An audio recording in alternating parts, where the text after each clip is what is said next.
విధంగా లీకులు ఇవ్వటం కానీ, ఏ విధంగా ట్విట్టర్లో ట్వీట్లు చేయటం కానీ, వాళ్ళ ప్రెస్ మీట్లు చూస్తేనే మీకు అర్థమైపోతుంది.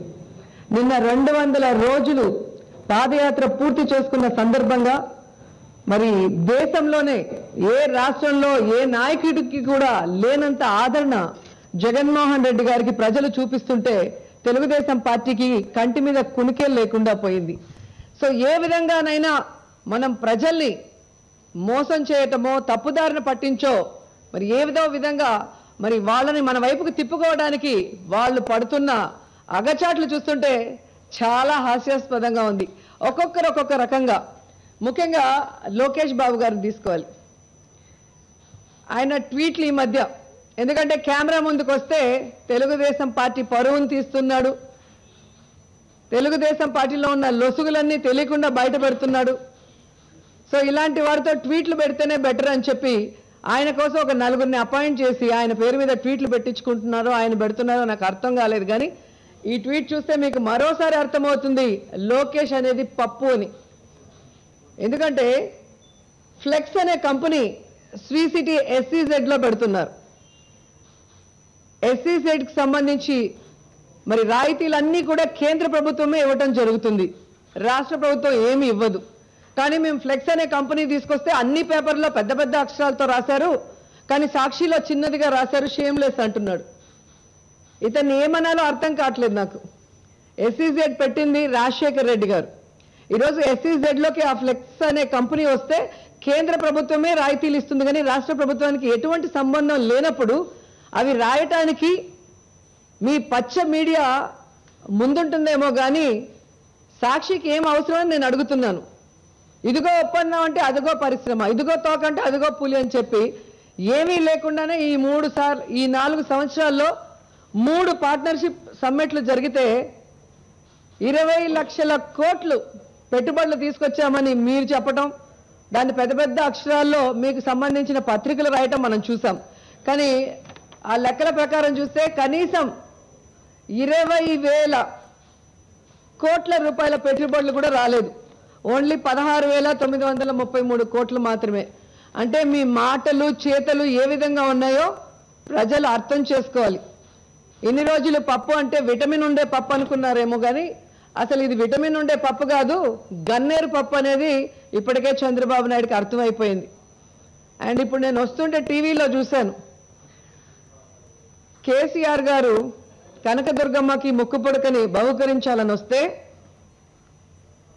ఏ ప్రోటోకాల్ కోసం వచ్చాడో లేదా కాళ్ళు పట్టుకోవడానికి వచ్చాడో కానీ దేవినేని ఉమ్మగారు వచ్చి స్వాగతం పలికి కూడా వెళ్తున్నారు. అంటే మనం అర్థం చేసుకోవాలి, కొండ మీద అమిత్ షా గారు వస్తే రమణ దీక్షితులు గారి ప్రోటోకాల్ ప్రకారం పోతే అది తప్పు అని చెప్పి నిర్దాక్షిణ్యంగా పీకి బారేశారు. మరి ఈరోజు కేసీఆర్ గారు వస్తే ఎందుకోసం మంత్రి గారు వెళ్ళారు? ఇదే దేవినేని ఉమ్మని ఆడా మగ అని చెప్పి అడిగిన కేసీఆర్ గారు మరి ఆయన వచ్చినప్పుడు పరిగెట్టుకుంటూ వెళ్ళాడు అంటే ఈ ఓటు నోటు కేసు తప్పించుకోవడం కోసం చంద్రబాబు నాయుడు గారు పంపించింది నిజం కాదా అని నేను అడుగుతున్నాను. అలాగే కళా వెంకట్రావు గారు ఒక లెటర్ రిలీజ్ చేశారు. ఈ మధ్య లోకేష్ లీకులు, యనమల రామకృష్ణుడు లీకులు, కళా వెంకట్రావు గారు లీకులని వీళ్ళు చెప్పే అబద్ధాలు కెమెరాల ముందుకు వచ్చి ధైర్యంగా చెప్పలేక వాళ్ళు చెప్పితే అవి అబద్ధాలని వాళ్ళ మొహాల్లోనే తెలిసిపోతాయి కాబట్టి ఈ విధంగా లెటర్లు రిలీజ్ చేస్తున్నారు. దీంట్లో 12 ప్రశ్నలు వేశారు. కళా వెంకట్రావు గారు, మీరు పెద్దవాళ్ళని గౌరవిస్తున్నాను, కానీ మీరు వేసిన క్వశ్చన్స్కి కూడా ఘాటుగా నేను సమాధానం చెప్పాలనుకుంటున్నాను. ఎందుకంటే మీకు మీడియా ఉంది కదా అని చెప్పి పిచ్చి రాతలు రాస్తూ ఉంటే చూస్తూ ఊరుకుండే వాళ్ళం మేం కాదు. ఈరోజు 1,00,000 కోట్ల అవినీతి అని చెప్పి పాత పాటే పాడుతున్నారు. 4 సంవత్సరాలు బీజేపీతో కేంద్రంలో జతగట్టి ఉన్న మీరు మరి ఈ 4 సంవత్సరాల్లో 1,00,000 కోట్ల ఆధారాలు ఎందుకు తీసుకురాలేకపోయారని నేను అడుగుతున్నాను. అసెంబ్లీ సాక్షిగా జగన్మోహన్ రెడ్డి గారే చెప్పారు, 1,00,000 కోట్ల ఆస్తి చూపించండి, దాంట్లో 10% నాకు రాసిస్తే మిగతా అన్నిటికీ కూడా సంతకం చేస్తాను అంటే మీ సీఎం మీ మంత్రులు తోక ముడిచి పారిపోయారు. సిగ్గు లేకుండా ప్రెస్ మీట్లలోనూ పబ్లిక్ మీటింగ్లో ఇంకా అదే పాత పాట పాడుకుంటూ ఉన్నారు. రెండోది, తిరుమల తిరుపతి దేవస్థానాన్ని బీజేపీతో కలిసి కుట్ర పన్నుతున్నామంట. తిరుమల తిరుపతిని భ్రష్టు పట్టించింది చంద్రబాబు నాయుడు గారు. 1000 కాల మండపాన్ని కూల్చేసి ఆ భగవంతుడి కోపాన్ని గురి చూసి బతికి బయటపడింది ఆయన. ఈరోజు మీరు ఆ తిరుమల తిరుపతి దేవస్థానాన్ని ఏ విధంగా సంబంధం లేని వాళ్ళందరినీ కూడా టీటీడీ బోర్డు మెంబర్లుగా వేయటం, పవిత్రత గురించి తెలియని వాళ్ళని చైర్మన్లు చేయటం, అక్కడ పోర్టుని ఏ విధంగా తవ్వి అపవిత్రం చేయటం, మీరు చేసే దొంగతనాలకి లెక్కలు చూపించకుండా తప్పించుకోవడం కోసం ఈరోజు మా మీద వేస్తున్నారు. నేను ఒకటే సూటిగా ప్రశ్నిస్తున్నాను, బీజేపీతో కుట్ర రాజకీయాలు చేసింది మీరు. 3 సార్లు బీజేపీతో జత కలిసి ఎన్నికలకు వెళ్ళింది మీరు. మొన్నటి వరకు బీజేపీతో 4 ఏళ్లు అధికారాన్ని అక్కడ ఇక్కడ అనుభవించింది మీ ఇద్దరు. బీజేపీ కేంద్ర మంత్రి నిర్మలా సీతారాం గారి భర్తని, పరకాల గారిని సలహాదారుడుగా కొనసాగించుకున్నది మీరు. అలాగే బీజేపీ మంత్రి భార్యని ఈరోజు టీటీడీ మెంబర్గా పెట్టింది మీరు. సో అన్ని రకాలుగా బీజేపీతో కుమ్మక్కు రాజకీయాలు చేసిన మీరు కుట్రలకి కుతంత్రాలకి పేటెంట్ రైట్ మీ దగ్గరే ఉంది. ఎవ్వరూ కూడా అలాంటివి చేయరు. ఏ రోజు మేము బీజేపీతో ఎన్నికలకు వెళ్ళలేదు, వెళ్తామని చెప్పలేదు. ఏ రోజు బీజేపీతో కలిసి ఈ రాష్ట్రానికి మేము ఏ రోజు కూడా అన్యాయం చేసింది లేదు. మొత్తం చేసింది మీరు అన్న సంగతి ప్రజలు గమనిస్తున్నారు. ఇలాంటి పిచ్చి రాతలు రాయటం వల్ల ప్రజలు నమ్మే పరిస్థితిలో కూడా లేరు అని ఈ సందర్భంగా తెలియజేసుకుంటున్నాను. ఇలా ప్రతి లైన్కి కూడా క్లారిఫికేషన్ ఇవ్వడానికి మేము రెడీగా ఉన్నాం. కళా వెంకట్రావు గారు కానీ వచ్చి కూర్చుంటే వీడిని నిజమని ఆయన నిరూపించమనండి, లేకపోతే రాజీనామా చేసి రాజకీయ సన్యాసం తీసుకోమనండి. అంతేగాని పేపర్ పెన్ ఉంది కదా అని ఏది పడితే అది రాస్తే ఎవరు చూస్తూ ఊరుకుండే పరిస్థితి లేదని సందర్భంగా తెలియజేసుకుంటున్నాను. అండ్ ముఖ్యంగా ఈరోజు కోట్లాది రూపాయలు ఖర్చు పెట్టి చంద్రబాబు నాయుడు గారు ఏరువాక పండుగ అంట, వ్యవసాయం దండుగా అని చెప్పిన చంద్రబాబు నాయుడు రైతుల్ని మోసం చేసి అసలు వడ్డీతో సహా మాఫీ చేస్తానని అధికారంలోకి వచ్చి ఈరోజు రైతులకు ఇవ్వాల్సిన 87,612 కోట్ల రూపాయల అప్పుల్ని కోసి 2,000 కోట్లకి తగ్గించి ఈరోజు మీరు ఇచ్చింది ఎంతయ్యా? మీ లెక్కల ప్రకారమే చూస్తే 13,000 కోట్లు కూడా మీరు ఈ 4 విడతల్లో ఇవ్వలేదు. బాండ్లు ఇచ్చారు కానీ ఆ బాండ్లు నేలకు గీక్కోవడానికి కూడా పనికి రావట్లేదు. నా నియోజకవర్గంలో నేను చూశాను. రైతులకి రుణాలు లేదు, రైతులకి మంచి విత్తనాలు లేదు, గిట్టుబాటు ధర లేదు. రైతుని ఆదుకోకుండా ఈరోజు ఏరువాక పండగ అంట మీ మీద పోరువాక చేయడానికి రైతులంతా రెడీగా ఉన్నారు. మిమ్మల్ని తరిమి కొట్టడానికి వాళ్ళందరూ కూడా సంసిద్ధంగా ఉన్నారన్న విషయాన్ని తెలుసుకొని ఇప్పటికైనా వాళ్ళని మోసం చేయడం మానుకోమని చంద్రబాబు నాయుడుకి తెలియజేసుకుంటున్నాం. అండ్ ముఖ్యంగా చాలా సిగ్గుపడాల్సిన విషయం ఏంటంటే ఈరోజు భారతదేశంలోనే విమెన్ అగైనెస్ట్ క్రైమ్ మరి 2014-16లో చూస్తే 9th ప్లేస్ ఉంది. నిన్న మొన్న రిపోర్ట్స్ చూస్తే ప్రపంచంలో భారతదేశం 4వ ప్లేస్లో ఉంటే ఆంధ్రప్రదేశ్, ప్రపంచంలో భారతదేశం 1st ప్లేస్లో ఉంటే ఆంధ్రప్రదేశ్ 4th ప్లేస్లో ఉందని. నిజంగా మనం ఆలోచించాల్సింది ఈరోజు అన్ని సంఘటనలు రిపోర్ట్ అవుతున్నాయా అని. ఎందుకంటే మన కళ్ళ ముందే చాలా ఇష్యూస్, శ్రీ గౌతమి కానీ, వనజాక్షి కానీ, హరిణి కుమారి కానీ ఏవి కూడా కంప్లైంట్లు పోలీసులు తీసుకోలేదని ఎంతమంది బయటకు వచ్చి చెప్తున్నారు. అంటే అన్ని రిపోర్ట్లు కనుక పోలీసులు తీసుకొని కేసు ఫైల్ చేస్తే ఏ ర్యాంక్లో ఉంటుందో ఆంధ్రప్రదేశ్ ఒకసారి ఆలోచించుకోవాల్సిన అవసరం ఉంది. ఎందుకంటే ఈరోజు పచ్చ దొంగలు కాల్ మనీ సెక్స్ ర్యాకెట్తో అమరావతిని ఏ విధంగా భ్రష్టు పట్టించారో ఈరోజు అదే పచ్చ దొంగలు అమరావతి నుంచి చికాగో వరకు సెక్స్ ర్యాకెట్ని తీసుకొని వెళ్ళి తెలుగు వాళ్ళ గౌరవాన్ని గంగలో కలిపారు. తెలుగువాడి ఆత్మ గౌరవం కోసం ఎన్టీ రామారావు గారు పార్టీ పెడితే ఈరోజు ఆ పార్టీని వెన్నుపోటు పొడిచి లాక్కున్న చంద్రబాబు నాయుడు తెలుగువాడి గౌరవాన్ని ఈరోజు చికాగో వరకు నాశనం చేశాడు అంటే ఇలాంటి ప్రభుత్వం, ఇలాంటి నాయకుడు మనకి అవసరమా అని నేను అడుగుతున్నాను. ఆ రోజు కాల్మనీ సెక్స్ రాకెట్లో అమాయకమైన ఆడపిల్లల్ని రక్షించడానికి నేను పోరాడితే దాంట్లో ఉన్న తన ఎమ్మెల్సీలు ఎమ్మెల్యేల్ని కాపాడుకోవడం కోసం చంద్రబాబు నాయుడు ఎంత నీచానికి దిగజారి 1 year సస్పెండ్ చేసి రూల్స్ కి విరుద్ధంగా నా మీద కక్ష సాధించడం మీరు చూశారు. అలాగే ఈరోజు చూస్తే శ్రీ గౌతమి విషయం తీసుకుంటే తన అక్క తన కళ్ళ ముందరే సజ్జా బుజ్జి అనే అతను కారుతో గుద్ది చంపాడు అని చెప్పి ఆమె చెప్పినా కూడా పోలీసులు కేసు తీసుకోలేదు. 1.5 సంవత్సరం ఆ చిన్న ఆడపిల్ల సొసైటీతో పోరాడి, తెలుగుదేశం వాళ్ళతో పోరాడి, పోలీసులతో పోరాడి ఈరోజు అది హత్య అని నిరూపించి నలుగురిని జైలు శిక్ష వేసే పరిస్థితికి తీసుకొచ్చింది అంటే మీరు ఆలోచించాలి. ఈరోజు ఈనాడు వసుంధరలో పెద్ద ఆర్టికల్ వచ్చింది. మనం అంతా సిగ్గుపడాలి. ఎందుకంటే ఆ రోజు జరిగిన ఇన్సిడెంట్ రోజు ఏ విధంగా ప్రతిపక్షం కానీ, సాక్షి పేపర్ కానీ, మరి ఏ విధంగా యూనియన్స్ కానీ ఫైట్ చేస్తే పచ్చపత్రికల్లో మాత్రం దాని గురించి ఏమీ రాయకుండా ఏ విధంగా తప్పించుకున్నారు. ఈరోజు 1.5 సంవత్సరం వారి చెల్లెలి పోరాటం వల్ల అయితే ఆ అమ్మాయికి బాసటగా నిలిచినట్టు ఈరోజు రాస్తున్నారు. అదే ఆ అమ్మాయి ఆడపిల్లగా తల్లిదండ్రులు నువ్వు ఆడపిల్లవి, ఎలాగో అక్క చనిపోయింది వదిలేయమ్మా అన్నారు. అది వదిలేస్తుంటే ఈరోజు శిక్ష పడుండేదా హంతకులకి? మరి ఎందుకు పత్రికలు ఇలాంటి వాటి మీద సీరియస్గా తీసుకోవట్లేదు? ఏదో జరిగిన తర్వాత రాస్తున్నారు. మరి పోలీసులు కేసు ఫైల్ చేయలేదంటే ఆ పోలీసులు ఏ పోలీసులు? ఆంధ్రప్రదేశ్ పోలీసులు. ప్రభుత్వం ఎవరిది? తెలుగుదేశం పార్టీది. ముఖ్యమంత్రి ఎవరు? చంద్రబాబు నాయుడు. ఈరోజు చంద్రబాబు నాయుడు గారి పరిపాలనలో కనీసం మహిళలకి రక్షణ కూడా లేని పరిస్థితి మనం చూస్తున్నాం.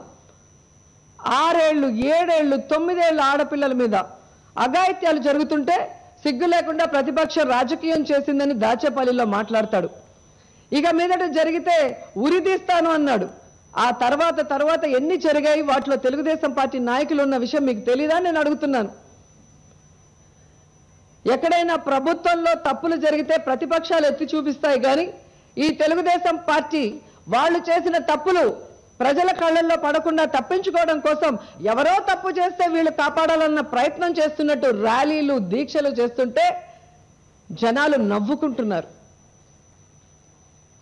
ఈరోజు వనజాక్షిని చింతమనేని గారు ఇసుకలో వేసి కొట్టిన రోజే కేసు ఫైల్ చేసి అతన్ని శిక్షించుంటే ఈరోజు తెలుగుదేశం పార్టీ నాయకులకి ఈ విధంగా కారుతో గుద్ది ఒక మహిళను చంపే ధైర్యం వచ్చి ఉండేదని నేను అడుగుతున్నాను. రిషితేశ్వర్ని చంపిన రోజే ఫాస్ట్ ట్రాక్ కోర్టులు పెట్టమని వాళ్ళ తల్లిదండ్రులు కోరారు. మా అమ్మాయికి జరిగినట్టు ఇంకే ఆడపిల్లకి జరగకూడదని. ఆ రోజే అది పెట్టుంటే ఈరోజు మళ్ళీ వేరే ఆడపిల్లకి అన్యాయం జరుగుంటుందా? కానీ ఫాస్ట్ ట్రాక్ కోర్టులు పెడితే తెలుగుదేశం పార్టీ నాయకులే ఎక్కువ మంది దాంట్లో ఉంటారు కాబట్టి భయపడి పెట్టలేదన్నది నిజం కాదని నేను అడుగుతున్నాను. అంటే ఈరోజు ఆడపిల్లలు వాళ్ళకి జరిగిన అన్యాయానికి వాళ్ళే ఫైట్ చేసుకొని, వాళ్ళే అన్నిటినీ ఫేస్ చేసుకొని మొండిగా ముందుకు వెళ్ళి సిబిసిఐడి వాళ్ళు దిగొచ్చి కేసుని ఫైల్ చేసేంత వరకు, ఇది తప్పు అని చెప్పేంత వరకు మీరు మొద్దు నిద్రపోతారా? మీరు పట్టించుకోరా నేను అడుగుతున్నాను. ఇంకా సిగ్గుచేటు ఏంటంటే తేలప్రోలు గ్రామం చంద్రబాబు నాయుడు నివాసం ఉంటున్న ప్లేస్లో టీడీపీ ఆ గ్రామ సర్పంచ్ హరిణి కుమారి ఆ అమ్మాయిని తన భర్త జితేంద్ర శారీరకంగా హింసిస్తున్నాడు, వేళ్ళు ఇంచేస్తున్నాడు, ఒళ్ళంతా వాతలు పెట్టి కొరికేస్తున్నాడు. పోలీస్ స్టేషన్కి వెళ్ళి కేసు పెడితే ఆ జిల్లా మంత్రులు ఎమ్మెల్యేలు ఆ ఎదవకి సపోర్ట్ చేసి ఆడపిల్ల మీద కేసు ఇచ్చినా తీసుకోకుండా చేస్తే ఈరోజు అమ్మాయి ఎఫ్బీలో పోస్ట్ చేసి సోషల్ మీడియా సపోర్ట్ని కోరుకుంటుంది. అంటే ఆడపిల్ల లేదు కాబట్టి చంద్రబాబు నాయుడికి ఆడపిల్ల అంటే ఎంత చులకన, ఆడపిల్ల వాల్యూలు తెలియదు అనేది చాలాసార్లు మనం చెప్పుకున్నాం, ప్రతిసారి కూడా నిరూపితం అవుతుంది.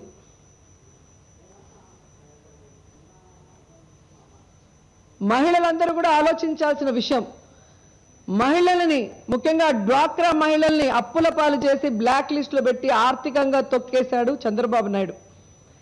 ఈరోజు మహిళల్ని రాజకీయంగా ఎదగనీయకుండా ఏ విధంగా సీట్ల విషయంలో మనకి మోసం చేశాడో మనం గమనించాలి.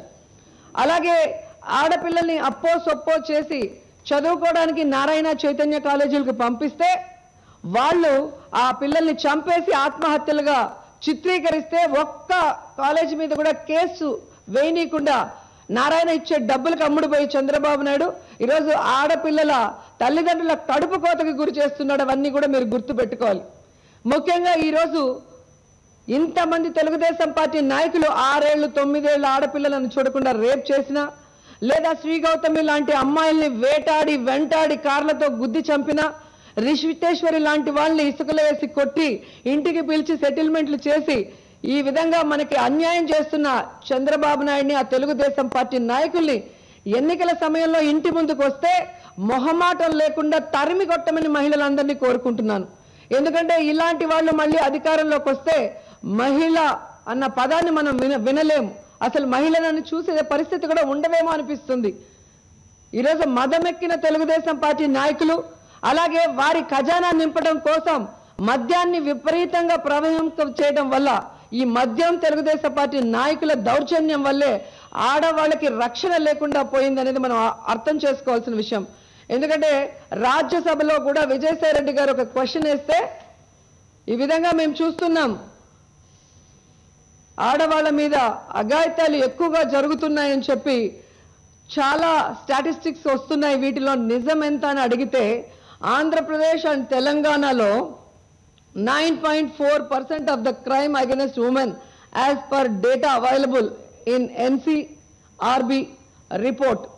అంటే 9.4% పెరుగుతూ ఉంది. అంటే ఇది ఇండస్ట్రియల్ గ్రోత్గా లేదు, అగ్రికల్చర్ గ్రోత్ లేదు, కానీ విమెన్ మీద అఘాయిత్యాలు చేయటంలో, వాళ్ళని అత్యాచారాలు చేయటంలో, వాళ్ళని హత్యలు చేయటంలో మాత్రం ఇంత గ్రోత్ ఉంది. అంటే ఈరోజు ఆ ముఖ్యమంత్రులు సిగ్గుపడాలి, సిగ్గుతో తలదించుకోవాలి.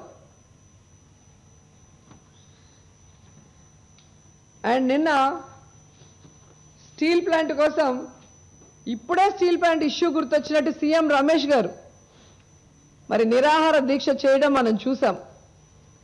ఈరోజు రాష్ట్ర విభజన జరిగిన తర్వాత విభజన చట్టంలో మనకు రావాల్సిన ఏదీ రాకపోయినా 4 సంవత్సరాలు బీజేపీతో జతగలిసి అక్కడ కేంద్రంలో తెలుగుదేశం పార్టీ వాళ్ళు, ఇక్కడ రాష్ట్రంలో బీజేపీ నాయకులు మంత్రి పదవులు అనుభవించి ఈ రాష్ట్రంలో అణువు దోచుకునేసి ఇప్పుడేదో కడపకి అన్యాయం జరిగిపోతున్నట్టు ఎవరి ప్రభుత్వం మీద నిరాహార దీక్ష చేస్తున్నావయ్యా సీఎం రమేష్ అని నేను అడుగుతున్నాను. ఎందుకంటే 1995 నుంచి 2004 వరకు చంద్రబాబు నాయుడికి ముఖ్యమంత్రిగా ఉన్నప్పుడు కడప స్టీల్ ప్లాంట్ విషయం గుర్తు రాలేదు. రాజశేఖర రెడ్డి గారు అధికారంలోకి వచ్చిన తర్వాత స్టీల్ ప్లాంట్ పెడుతుంటే నానా యాగి చేసి అడ్డపడిన నాయకులు వీళ్ళే. మళ్ళీ ఈరోజు స్టీల్ ప్లాంట్ అన్యాయం చేశారు, దీన్ని ఎవరు సరిగ్గా అడగట్లేదని చెప్పడం సిగ్గుచేటు. ఎందుకంటే రాష్ట్ర విభజన జరిగిన తర్వాత 6 నెలల లోపల రిపోర్ట్ కావాలని కేంద్ర ప్రభుత్వం అడిగినప్పుడు ఫీజబిలిటీ లేదు అని చెప్పి కేంద్ర ప్రభుత్వం రాష్ట్ర ప్రభుత్వానికి నివేదిక ఇచ్చినప్పుడు మీరెందుకు ఎన్డీఏలో కొనసాగారు? ఈ 4 ఏళ్లను నేను ప్రశ్నిస్తున్నాను. ఆ రిపోర్ట్ కూడా మొన్న బయట పెడుతున్నారు చంద్రబాబు నాయుడు గారు. అంటే మీరు అధికారం కోసం, మీ స్వప్రయోజనాల కోసం మీరు బీజేపీతో కలిసి ఉంటారు. ఈరోజు మీకు పడితే ఎవరో లాలూచి పడ్డారని చెప్పి మా మీద నిందలు వేసి మీరు డ్రామాలు ఆడుతున్నారా? ఈరోజు ఎంత దురదృష్టకరం అంటే మామూలుగా రాష్ట్రంలో అందరూ మాట్లాడుకునేవాళ్ళు, మంతెన సత్యనారాయణ రాజు డైటింగ్ అని, అలాగే వీరమాచినేని డైటింగ్ అని, ఏది చేస్తే బాగుంటుందని. కానీ ఈ దీక్షల తర్వాత రమేష్ రవి డైటింగ్ ఎలా ఉంటుందా అన్న ఆలోచన కూడా ప్రజలు చేస్తున్నారంటే ఎంత ప్రజలు అర్థం చేసుకుంటున్నారో మీరు చూడాల్సిన విషయం. ఎందుకంటే 4 ఏళ్లలో 3.5 లక్షల కోట్ల రూపాయలు దోచేసుకొని తినింది అరక్క ఈరోజు ఎవరి మీద నిందలు వేసి మీరు చేస్తున్నారే? అధికారంలో ఉన్నది మీరు కాదా? కేంద్రంలో బీజేపీతో 4 ఏళ్లు అధికారాన్ని అనుభవించింది మీరు కాదా? ఆ రోజు మీకు ఇవన్నీ కనిపించలేదా? ఈరోజు మీరు చేస్తున్న ఈ దీక్షలు ఏవైతే ఉన్నాయో, ఒక న్యూట్రల్ డాక్టర్ని కనుక తీసుకువెళ్ళి టెస్ట్ చేస్తే నెల కాదు కదా సంవత్సరం మీరు దీక్ష చేసినా కూడా మీ షుగర్ లెవెల్స్ పెరుగుతాయో కానీ తగ్గవనే విషయం అందరికీ కనిపిస్తుంది. వీడియోలో మిమ్మల్ని చూస్తుంటేనే అర్థమవుతుంది. చిత్తశుద్ధి లేని శివ పూజలు ఎలా అంటారు? ఈరోజు స్టీల్ ప్లాంట్ ఒక్కటే కాదు, వైఎస్ఆర్ కాంగ్రెస్ పార్టీ కానీ, జగన్మోహన్ రెడ్డి గారు కానీ, మా ఎంపీలు కానీ ప్రత్యేక హోదా గురించి, కడప స్టీల్ ప్లాంట్ గురించి, విశాఖ రైల్వే జోన్ గురించి, వెనుకబడిన జిల్లాల ప్రత్యేక ప్యాకేజ్ గురించి, అన్నిటి గురించి పోరాడారు. ప్రజలిచ్చిన ఎంపీ పదవులను కూడా ప్రజల కోసం తునప్రాయంగా రాజీనామా చేసి వాటిని ఆమోదింప కూడా చేసుకొని ఈరోజు ప్రజల దృష్టిలో నాయకుడు అంటే ఇలా ఉండాలి అని చెప్పి మెప్పు పొందారు. కానీ ప్రజలిచ్చిన ఎంపీ పోస్టులు మీరు వదులుకోలేరు. రాజ్యసభ పదవులు మాత్రం ఆల్రెడీ 7 ఏళ్ళు అయిపోయింది. ఇప్పుడు మళ్ళీ డబ్బులు ఇచ్చి కొనుక్కొని వచ్చావు. ఇప్పటి వరకు ఆ కడపలో నువ్వు ఉన్నావన్న విషయం నీ ప్రజలకే తెలీదు. నువ్వు అనుకుంటున్నట్టు లక్షల లక్షల డబ్బులు ఇచ్చి జనాలను తోలుకుంటున్నా జనాలు కూడా ఈయన ఎవరో తెలీదు, ఇక్కడికి వెళ్ళి మనం ఏం చేస్తామన్న పరిస్థితికి వచ్చింది. అంటే సీఎం రమేష్ ఒకడు కడపలో ఉన్నాడు అని తెలియజేసుకోవడానికి దీక్ష పెట్టినట్టుంది. కానీ కడపకి స్టీల్ ప్లాంట్ తేవాలన్న చిత్తశుద్ధి మీలో లేదు అనేది స్పష్టంగా అర్థమవుతుంది. ఎందుకంటే 4 ఏళ్ళు స్టీల్ ప్లాంట్ గురించి మీరు మాట్లాడలేదు. ఏదైతే కేంద్ర ప్రభుత్వం ఫీజిబిలిటీ లేదని 6 మంత్స్ తర్వాత ఇచ్చిన రిపోర్ట్ని కూడా పెట్టుకొని మీరు ఎన్డీఏలో కొనసాగారు. అందుకే అంటాడేమో మీ party MP J C Diwakar Reddy గారు, ఇది ఉక్కు దీక్ష తుక్కు దీక్ష, దీనివల్ల ఏమొస్తుందని. అంటే మీ యొక్క దీక్షల్లో చిత్తశుద్ధి లేదు అనేది మీ ఎంపీలకే తెలిసిన విషయం. కేవలం మీడియా ఉన్నప్పుడు డ్రామాలు చేయటం, మీడియాలో ఫోటోలు తీసుకొని వెళ్ళటమే తప్ప మీరు ఏ రోజైనా కూడా వీటి మీద ఇన్నిసార్లు వెళ్ళారు కదా ఢిల్లీకి, ఒక శ్వేతపత్రం రిలీజ్ చేయండి. కడప స్టీల్ ప్లాంట్ గురించి ఎన్నిసార్లు మాట్లాడారు, ప్రత్యేక హోదా గురించి ఎన్నిసార్లు మాట్లాడారు, రైల్వే జోన్ గురించి అంటే 0. ఇంకా మీరు చూస్తే లోక్సభలో అవినాష్ గారు ఎంపీ వైఎస్ఆర్ కాంగ్రెస్ పార్టీ నుంచి దాదాపుగా 8 సార్లు కడప స్టీల్ ప్లాంట్ గురించి డిస్కషన్ లేవనెత్తారు, దాని మీద మాట్లాడారు. కానీ మీ ఎంపీలు ఏ రోజు మాట్లాడలేదు. కాబట్టి మీ యొక్క ఈ దొంగ దీక్షలు, దొంగ పోరాటాలు, ఈ జిమ్మిక్కులు అన్నీ కూడా ప్రజలు నమ్మే పరిస్థితిలో లేరు. కాబట్టి ఇప్పటికైనా మీ ఎంపీలందరూ కూడా రాజీనామా చేసి మాకు చెప్పడం కాదు, ఇక్కడ చేస్తే ఏమొస్తుంది ఢిల్లీలో చేయండి అని. మరి మీరెందుకు కడపలో చేస్తున్నారు? మేము ఢిల్లీలో చేశాం. మీరు వచ్చి ఢిల్లీలో రాజీనామాలు చేయండి, ఢిల్లీలో కూర్చోండి. మన విభజన చట్టంలో ఉన్న అన్నిటితో పాటు ప్రత్యేక హోదా గురించి కూడా అందరం కూడా ఆమరణ నిరాహార దీక్షకి కూర్చుందాం. దానికి మేం కూడా సిద్ధం.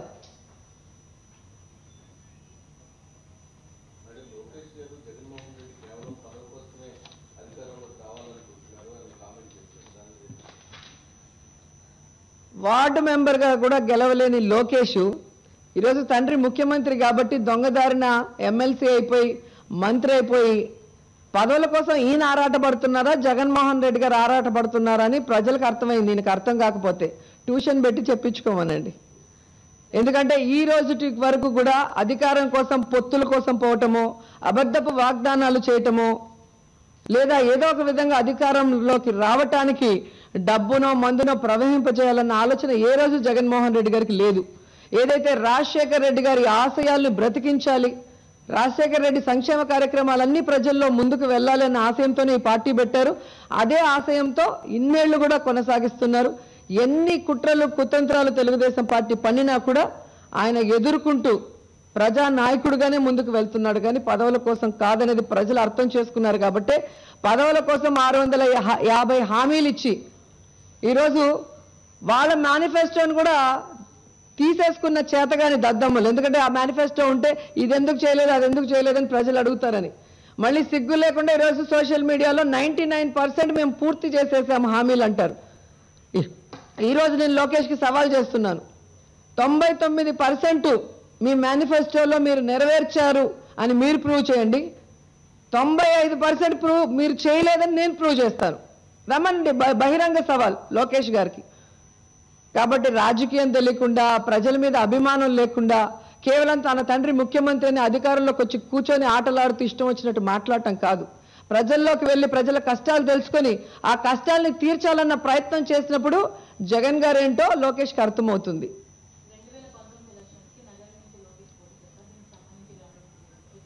చాలా సంతోషం అండి, చాలా హ్యాపీగా వెల్కమ్ చేస్తున్నాను.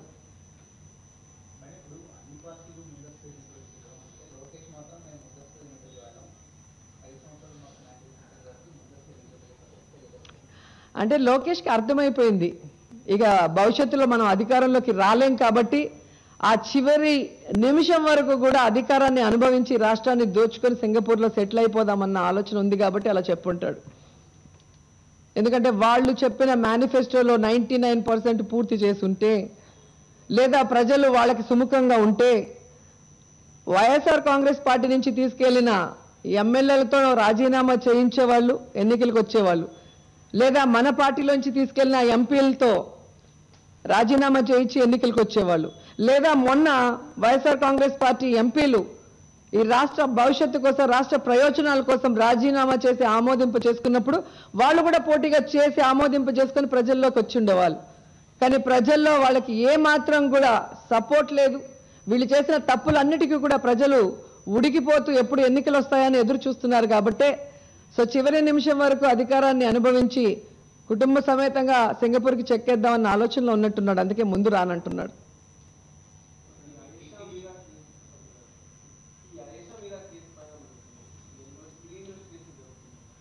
మంచిదే అండి.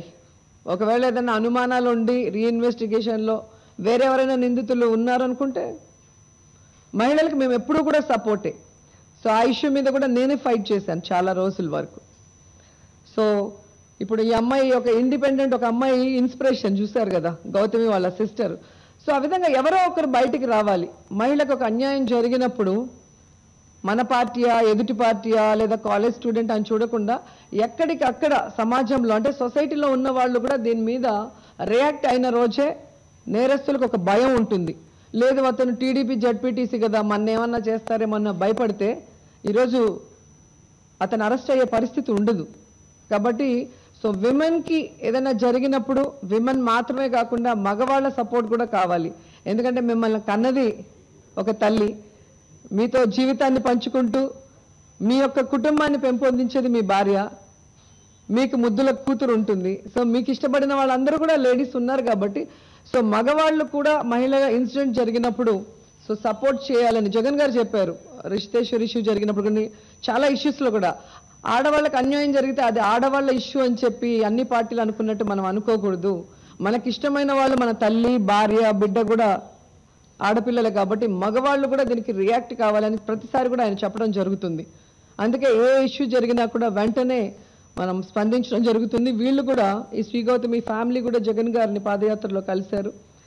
ఆ అమ్మాయి పోరాటానికి మా సపోర్ట్ ఎప్పుడూ ఉంటుంది.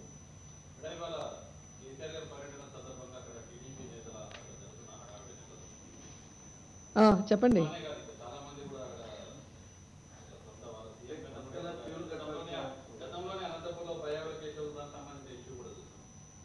అదే క్లియర్గా చెప్తున్నా కదా, ఇది ప్రోటోకాలా పట్టే కాలా అని.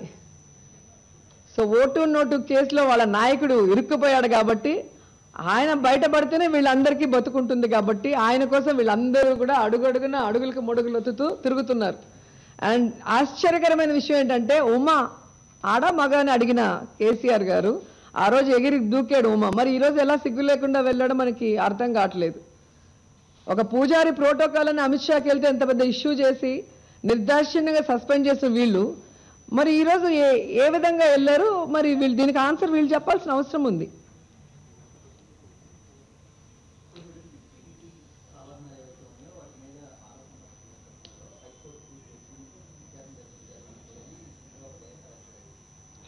చంద్రబాబు నాయుడు కన్నా ముందు చాలా మంది లేఖలు రాశారు, అది మీకు తెలిసిన విషయమే.